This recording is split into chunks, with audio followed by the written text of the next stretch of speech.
Përshëndetje dashur miq, rikthehemi përsëri në fakt pasi mbaruam episodin e parë apo atë se çfarë diskutuam mbi kalimin.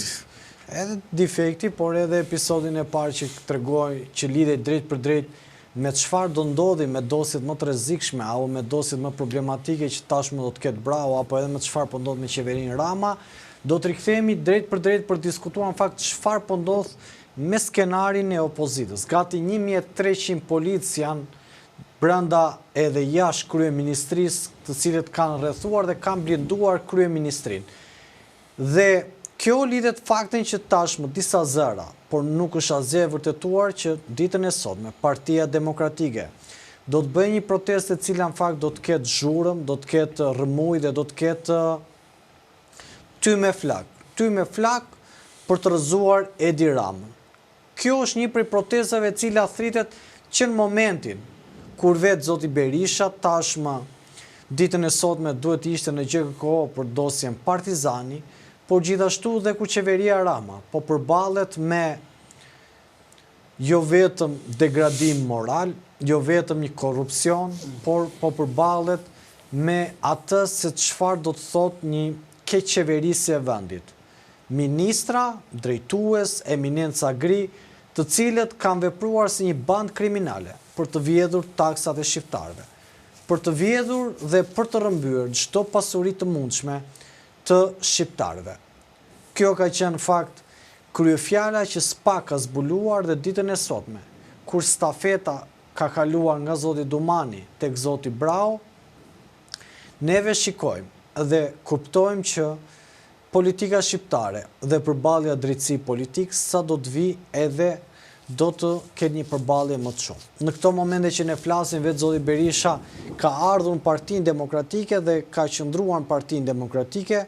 Pritet të shohim se çfarë do ndodhi më pas, pritet të shohim se çfarë do ndodhi në vazhdim, çfarë do cilë kjo protestë, është një prej protestave e cila duket që është thirrur në momentin kur Partia Demokratike ka pasur një përplasje apo një luftë midis zotit Berisha dhe zotit Saliani, kur foltoret nuk kanë ndezur, foltoret cilat nuk kanë arritur do të japin atë mesazh që duhet të përcjellin dhe pse kauzat janë të drejta. Do të diskutojmë sot që çfarë do të cilë ndryshe kjo protestë, do të diskutojmë sot çfarë do të cilë ndryshe kjo gjetje e Partisë Demokratike. A do të ketë dhunë apo nuk do të ketë dhunë? Pse Berisha nuk po gjen dot gjuhën me lapajn, në anën tjetër agron shehaj, apo pse opozita apo proteston si me turne? Pse nuk arrin dot ta gjejnë gjuhën e përbashkët? Çfarë i ndalon dhe çfarë nuk i ndalon? Kjo është panorama. Në fakt dhe mbi këtë panoramë do diskutoj së bashku me kolegun tim i cili ka hallin e zërit dhe ja kam thënë që s'duhet të jetë kaq i kujdesshëm se ndodhin dhe probleme teknike, nuk ka asnjë problem, por është pak nuk do dua të përdor një term i cili e portretizon, por do duhet të jetë më sportiv, sepse në fund ditës ne hym live e komentojmë, mund të ketë dhe momente shpërthimi nervash, mund të kemi edhe ne defektet tona, por edhe defekte teknike, por dhe emocionale, por duhet ta marrim me sportivitet dhe këta akoma se ka marrë dot që ta marrim me sportivitet. E merr shumë seriozisht çdo gjë dhe se kuptoj dot se si mund ta marrësh punën dhe jetën kaq shumë seriozisht kur duhet të jesh edhe pak më smajli. Vetëm gjë që nuk e marr seriozisht për shembull ato protestat e PD-s, si marr dot seriozisht. E para sepse nuk e kuptojnë se për çfarë protestojnë. Edhe e dyta është se pas ka zënë dhe gripi ty. E kam kaluar unë shumë me grip erdha, mba mend që e di që erdhe me grip, po pas ka zënë mendova se të kishte lënë. Ja, më la me fjalë, po të lën këto më brava pastaj, të lën një shenjë kështu tek këtu. Po, do mbijetojmë. Ideja është protestat të Partisë Demokratike, si çdo protestë tjetër e bërë këto vitet e fundit, sidomos këto vitet e fundit, nuk kanë pas asnjë kaos, ose nuk kanë pas asnjë ide. Kanë qenë ca njerëz dalë madje ava, se biles më duket se s'kan pas asnjë strategji, po kanë dalë kështu kuturu, dhe njerëz shifshim njerëz që ngatronin rrugët e s'dinin ku ishin. As nuk e ndiqnin njëri tjetrin, kanë qenë pa organizuar, pa kauza, pa asnjë lloj, si thuash, debati publik, se s'mund ta lësh në vjetë për di shqiptarët, mëse nuk është se i duhet që t'ua thot opozita përmes protestave që shqiptarët janë të vjedhur, nuk besoj se këta që janë, si thuash, bashkë vuajtës sa i përket hetimeve të prokurorisë posaçme, moralisht ose e bën pis Edi Ramën. Pra, moment që të vinë këta përpara, në ato moment Edi Rama është në pozitat e tij më të favorshme. Sepse që të bëj pis, nuk mund të shkojë një Ajdut proteste për Ajdutin, ishin ata Ajdutin për shembull. Nuk shkon.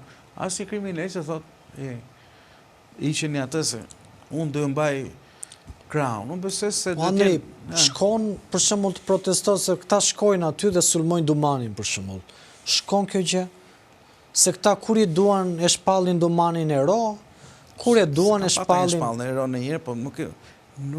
Them në sensin që kur thonë për shembull goditi Ballukun bëri shumë mirë. Ata bën zemra ata thonë e ro, po mi pra. Kur goditi Ballukun, po e nisin i bëjnë paraprit situatës, thonë që deri tani e kanë prish punën fare, po këtu me këtë po fillojnë të rregulluar. Këtu po fillojnë të lëvizin. Dhe në lëvizje i vendosëm presioni po. I vendosëm ne. Këta kanë vetë nga 3 dosje në SPAK, sidomos ta që flasin, problemi është se ne sa intereson kjo. Problemi është se unë nuk shoh zgjidhje me metodologjinë e zgjedhur, nuk shoh kaos, nuk shoh asnjë lloj ide, asnjë lloj projekti. Janë, me fjalë, më duket sot policia të paktën duket më prezente përballë kriminalisë, nëse kanë informacion se mund të ketë një lloj, mund të përshkallëzojë në dhunë protesta e simpatizantëve apo mbështetësve të Partisë Demokratike, por edhe kemi parë që edhe përmes asaj nuk ka ndodhur asgjë. Asgjë s'ka në fakt. Edhe në rastin konkret, me fjalë, më e mira të mirave është që her pas here qeveria ka bërë PR, për shembull për një gjë që ka kërkuar PD-ja, ka bërë PR bile se ka përdorur atë dhe ka modifikuar, por moralisht apo në raport me ligjin nuk ka ndryshuar asgjë. Në qoftë se sot do të ketë dhunë, unë mendoj që kjo dhunë i shërben koperturës së Ballukut dhe jo Ramës. Sepse unë mendoj që në këto moment që SPAK-u po vepron, ata mjafton të bëjnë një protestë qytetare aty. S'kam pse të kenë një... Po pse do të protestojnë ata njerëz, që? Ore, mund të jem se është parti politike ka zgjedhur të protestojë. Jo, po në çfarë sensi? Në sensin që kjo qeveri enough is enough, mjaft është mjaft. Po mirë, nuk i kanë 10 vjet ato që të rinë aty për ditë si Shëria të Reti Klapa për shembull. Po mor, por këta kanë zgjedhur një tjetër metodologji, se këta secili e para gjithmonë s'ka funksionuar. Po nuk funksionon, po ç'a ndodh, se nuk po prodhon politika, prandaj nuk funksionon. Po. Sepse ti nuk mund të sulmosh SPAK-un, është ndryshe një gazetar i cili mban qëndrime, është ndryshe dhe bën analiza, është ndryshe një politikan. Politikani nuk mund ta sulmojë në mëngjes SPAK-un, në drek të bëj sikur e duar të ketë, në darkë në pasditë bën i fut në një kallëzim atje. Po, kallëzim në SPAK dhe pastaj në mëngjes thot prapë këta i shërbejnë Ramës. Në darkë thotë organizatë kriminale, mëngjes e kthejnë që shërbejnë Ramës. Këtu bësh jo serioz. E para, e dyta lidhet me faktin. Ky SPAK që ti ke sulmuar, po ta nxjerr Edi Ramën cullak. Se s'po ta nxjerr policia po flej gjumë. Ore këta, më falë vetëm që shtoj diçka këta, nëse është e vërtet ajo që në ditën të vazhdim mund të arrestohet Baxhanaku i kriminalisë, këta dhe pra ty thonë Rama, nëse është e vërtet. Imagjinojo. Ata do thonë që Rama nuk mbron as, me fjalë, për shpëtuar lëkurën e vet, ai i lëshon, me fjalë se këta nuk kanë tek retorika që SPAK-un e komandon Ramare. Do ta gjejnë çdo gjë për ta përdorur. Po dhe lindën po ti çoj urdhër arresti SPAK ose në mas detyrim paraqit apo ta thresin SPAK, ta do thonë që Rama e bën këtë punë se ka mentalitet. Në rrjeshtat e zotit Berisha, herën e fundit që ai bëri një komunikim me qytetarët, tha ndër tjera që neve vërtet e përgëzojmë punën e Ballukut, por ne nuk justifikojmë që mbi punën e Ballukut të dëmtohet opozita. Tani ai s'para thot fjalë dhe nën tekste kur nuk ka informacione. Unë mendoj që zoti Berisha ka informacione që Spaku shumë shpejt do të rkasi edhe në derën e PD-s. Dhe zoti Berisha po i para prin, nuk e di a ishte koincidencë kjo datë sot që a ishte në GKK që duhet vinte për Partizanin, nuk duhet bëj parashikime as fallë, por mund të ishte zgjedhur një datë tjetër, s'ishte pse të ishte pikërisht, se shumë koincidenca bien me zotin Berisha sa herë ka gjyqje. Në anën tjetër mendoj që zoti Berisha i trembet, ndër rjesht anërin bëri përshtypje që te ajo çfarë kishte firmosur Donald Trump për Ballkanin dhe për Shqipërinë, thoshte Ballkani duhet të ketë raporte shumë të mira me Britaninë dhe me Bashkimin Evropian. Zoti Berisha dhe grupe pranë zotit Berisha nuk e kanë marrëdhënie hiç mirë me britanikët njërë. As me vetë ato, as me shumë, as me Britaninë. Jo, me firmosi një dokument Donald Trump dhe thoshte, pra e linte delegimin në shqyrësori si të firmosur shtë një dokument dhe thua që këtë format e misione që ne kemi bashkë do e bëjmë unë, do e bëj vetëm Ermali. Dhe Ermali ka gjithë vendimarrje të emisioni pa emër. Fton këdoj, tani tërë ata që unë duhet ftoj mund të jenë përplasur me mua. Unë i ftoj më, nuk kështu, por në anë institucionale që ndodhë. Është një grup bënant aty, që është grup kriminal, që është pranë grupit zotit Berisha. Në anën tjetër, flitet për një funksionar shumë të lartë. Është grup kriminal, se se di këtë prandaj. Është një grup kriminal, bënanta. Jo, është grup kriminal, kështu e kanë portretizuar mediat britanike, se nuk e kam shpikuar. Okej, më falë se. Jo, se kam. Nuk e kapa më jam.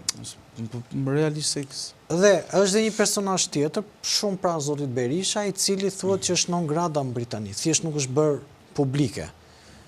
Dhe u mendoj që Spaku, duke qenë se mbështetjen kryesore ka britanikët, se kur u zhvendosën amerikanët, britanikët ishin ata që monitoronin çdo gjë. Mendoj që do ta kemë punën akoma më keq, sepse ky akt që u firmose brenda 90 ditëve hyn, do me qenë moment hyn fuqi, ky palajmëron që do të ketë edhe goditje tjera, mund të ketë edhe sanksione për non grata. E mund të ketë non grata. Berisha s'ka që e bëmë në non grata dhe Britani dhe në SBA. Nuk është çështja te vetëm te Berisha, mund të ketë dhe aktor të tjerë. Ai është kryesori, aty ai e mban gjallë. Dakor, ore ai e mban gjallë, po ai ka dhe një grup operativ anëri se në terren nuk e mban gjallë zoti Berisha për dëm. Aman ata s'kan as tur pas dini, man do thonë te lufta që ne bëm me të Sorosit. Ore Sorosi, ke parti këta flasin për Sorosin, se s'flasin dot për lekët. Ke partit flasin për tender, ata kush i merr këto lekë. Partit përmenda, ata thonë Sorosi. Kot. Krijo një armik aty, armik të jashtëm, një armik të brendshëm, me në rregull ata. Një armik të padukshëm ju duhet, fiks, kur ju prek interesat ju sulin dhe gazetarve, edhe në rregull janë ata. Ti i shërben këti, ti i shërben ati, ti i krimit, ky i krimit, vetëm këta janë puritan. Në këtë pjesë, unë mendoj anëri që zoti Berisha ka frikën që tash mos pak, po vete shumë afër Ramës, dhe mundet të rretulloj shigjetat, që ose mba mend ato me PlayStation, që ishin ato rele një, rrethor, mund të shkojnë edhe nga Partia Demokratike. Dhe mund goditen njerëz që janë shumë pranë zotit Berisha, dhe unë mendoj që edhe me 21 janari dhe me kompleksin Partizani, gjithë rreth i afërt i zotit Berisha është i implikuar, kështu që unë mendoj që mund të ketë zhvillime të forta. Do ta shikojmë, nuk sa i përket drejtësisë në raport me personazhe që folur, ne ka pas zhvillime. Problemi është se atmosfera politike, mjedisi politik këtu në Shqipëri nuk ndryshon. Dhe kjo është ajo që kemi thënë ne që këtyre i intereson kushtet për cilat një fjalë nuk ka asnjë zgjidhje politike, qoftë protesta që protestohet Rama, qoftë goditjet që i bën her pas hershme Spaku, Partisë Socialiste, po them qeverisë, opozitës i ka bërë shumë pak në gjykimin tim. Kështu që në këtë kontekst, ai që na duhet na interesojë është zgjidhja. Se që jemi të vjedhur dhe jemi të masakruar nga një, si thuash, tuf hajdutësh, cilët mira po me pahir nuk as nëpërmjet veprimeve spakut nuk kanë krijuar një lloj frike për të mos kryer veprën penale apo të shkelur ligjin, unë besoj se. Andrej, edhe diçka tjetër, në fakt, se ka dhe diçka. Berisha vetë thret protesta. Ne gjithë e kemi pyetur kështu mediatikisht që ku i gjete 6 milion euro për Lasivitën, s'ka kthyer asnjë përgjigje. Se ata kanë justifikuar, prandaj s'kam qenë dakord atëherë që theti protestat e PD-s, kur Lulit i financonte Rama, kurse të Berishës nuk ka kush i financon, se për këtë pjesë këta kanë lekë. Me foltoren e kisha unë. Po, mirë, dakord, unë kuptoj që ata kanë lekë, po e kisha në sensin që u hapnin dyert për këto bashkëpunëtor. Nuk e bëra atë ideja që këta kanë pas para. Po këta para ti hedhin ku duan këta dhe për të interesat. Këta kanë shumë para. Po s'kan këta në interes të heqin Ramën. Jo. As Rama s'ka interes të heqin Berishën. Këtyre kështu uleverdis. Më kupton. Bashkë ka nisur, bashkë do e bitisin. Vepra të bën Rama, burgun e bën Rama, këta punojnë edhe me Ramën njësoj. E kapin një tender, e kapin një projekt, e kapin një pallat, e kapin një kull, e kapin ndonjë rrugë. Më kupton? Nëse se kapin të denoncojnë këta pastaj në parlament edhe kudo, kështu që kjo është ide. Pra lidhjet e tyre janë përtej Ramës dhe kujdo tjetër. Dhe është marrëdhënie interesash, nuk është marrëdhënie për, nuk e di.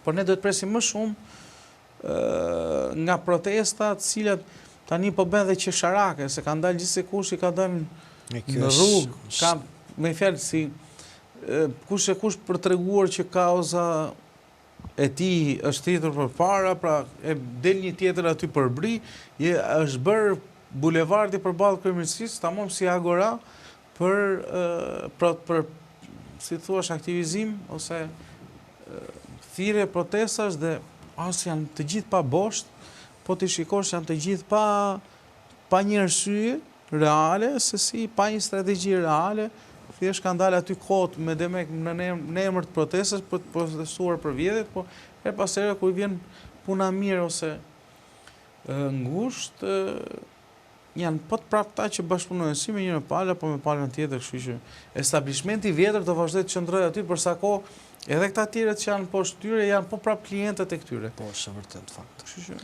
besoj me kaq t'ju bëjmë thirrje ata të cilët na ndjekin, bëni subscribe, regjistroni në antena, shpërndajeni nëpërmjet WhatsAppit, e merrni share nga YouTube-i e çoni tek miqtë tuaj në diasporë.